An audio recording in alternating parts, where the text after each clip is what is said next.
Welcome to the channel. Today we're diving into the wildest, most creative revenge stories ever told. From ancient legends to modern prank wars, these tales will have you gasping, laughing, and maybe taking notes. We've got wronged heroes, clever plots, and even a battle between soldiers and birds. If you enjoy these mind-blowing stories, hit subscribe and give us a thumbs up. Ready for some epic payback? Let's get started. Scene 1, here we go.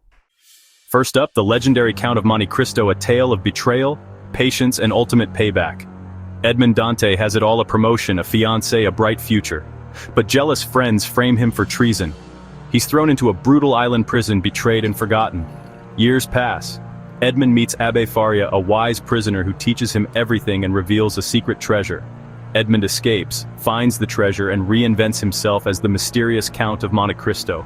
He returns to Paris, unrecognizable, and begins his revenge. Instead of violence, he uses cunning, exposing secrets, ruining fortunes, and dismantling his enemies' lives piece by piece. They never see it coming until it's too late. It's a masterclass in patience and psychological warfare. The Count's revenge is so perfect, it's almost art. The ultimate long game, satisfying, ruthless, and unforgettable. That's why this story is still a classic. Sometimes the best payback is served cold and with style. Next up, a war like no other. Let's head to Australia. Australia, 1932. The Great Depression is tough, but Western Australian farmers face a new enemy: 20,000 emus. These giant birds invade wheat fields, causing chaos. Desperate, the government sends in the military.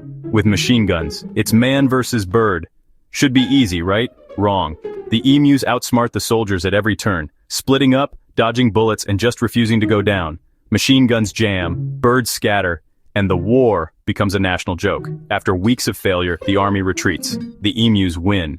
The media dubs it the Great Emu War, a hilarious, humiliating defeat. The birds get their revenge, and the farmers are left shaking their heads. Sometimes the underdog or underbird comes out on top. Emus 1, Australian Army 0. You can't make this stuff up. Now, from birds to blades, let's talk about one of cinema's most iconic revenge lines. Scene 4, coming up. Hello, my name is Inigo Montoya. The Princess Bride gave us one of the most unforgettable revenge quests ever, Inigo Montoya's.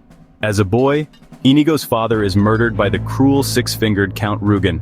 Inigo dedicates his life to becoming the world's greatest swordsman, training for decades for one purpose: vengeance. He perfects his skills and his speech. Hello, my name is Inigo Montoya. You killed my father, prepare to die. When he finally faces Rugen, Inigo is wounded but unstoppable, fueled by years of pain and determination. He repeats his iconic line, growing stronger with every word. In the end, he defeats Rugen, avenging his father and fulfilling his life's mission. It's the ultimate payoff, simple, direct, and oh so satisfying. Sometimes the best revenge is personal and legendary. Now, let's jump to a real-life act of rebellion that changed the world. Scene 5, the Boston Tea Party. Get ready for a revolution. Transition. Boston, 1773. The American colonists are fed up with British taxes and control. The Tea Act becomes the last straw, a symbol of British power over the colonies. When 3 ships loaded with tea arrive, colonists demand the cargo be sent back. The governor refuses. So, one December night, a group of colonists disguised as Mohawk Indians board the ships. They spend hours dumping 342 chests, over 90,000 pounds of tea into Boston Harbor. It's a bold, defiant act of revenge against British rule.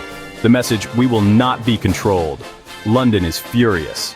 The response: the American Revolution, the Boston Tea Party, the most expensive cup of tea in history, and a world-changing payback. Now let's go even further back, to ancient Greece and the most famous trick in history. Scene 6, the Trojan Horse. Transition. Deception at its finest. Ancient Greece. After 10 years of war, the Greeks can't breach Troy's walls. Odysseus hatches a plan: pretend to surrender, leave a giant wooden horse as a gift. The Greeks hide inside the horse, sail away, and wait. The Trojans drag the horse into their city, celebrating their victory. At night, Greek soldiers emerge from the horse, open the gates, and let their army in. Troy falls in a single night, all thanks to a brilliant act of deception and revenge. The Trojan horse becomes a symbol for trickery and the ultimate long game. Sometimes the smartest revenge is the one nobody sees coming. Now let's travel to Japan for a legendary tale of honor and payback. Scene 7, the 47 Ronin. Transition. Loyalty, sacrifice, and the ultimate samurai revenge. Early 1700s, Japan. Lord Asano is provoked by the corrupt Kira and forced to commit seppuku. His samurai become ronin, masterless, disgraced, and expected to die with their master. But their leader, Oishi, has a different plan. Revenge. For 2 years, the 47 ronin pretend to move on, hiding their true intentions. When Kira finally lets his guard down, they strike. Storming his mansion on a snowy night, they defeat his guards, find Kira, and offer him an honorable death. He refuses, so they kill him. The ronin present Kira's head at their master's grave, restoring his honor.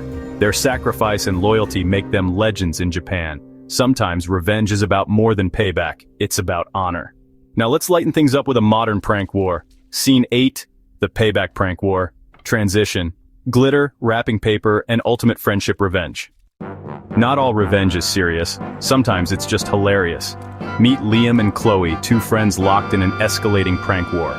It starts with Chloe wrapping Liam's birthday gift in 12 layers of boxes and confetti. Liam retaliates by wrapping her entire living room, couch, TV, everything, in birthday paper. Chloe ups the ante with a glitter bomb that covers Liam's room, and him, in sparkles for weeks. Liam's final move? Filling Chloe's car with thousands of plastic ball pit balls. The whole neighborhood watches as she digs her way in. After that, they call a truce, realizing they've reached the peak of prank payback. Sometimes, the best revenge is the one that makes everyone laugh. And that's the perfect way to end our journey. Scene 9. That's a wrap on revenge. Transition. Let's close it out. That's our show. From epic tales of patience to hilarious pranks, revenge comes in all shapes and sizes. If you love these stories, hit like and subscribe for more unbelievable facts. Thanks for watching. Stay curious and maybe think twice before you prank your friends. We've got more wild stories coming your way, so don't miss out. Until next time, keep your wits sharp and your paybacks clever. See you soon. The end.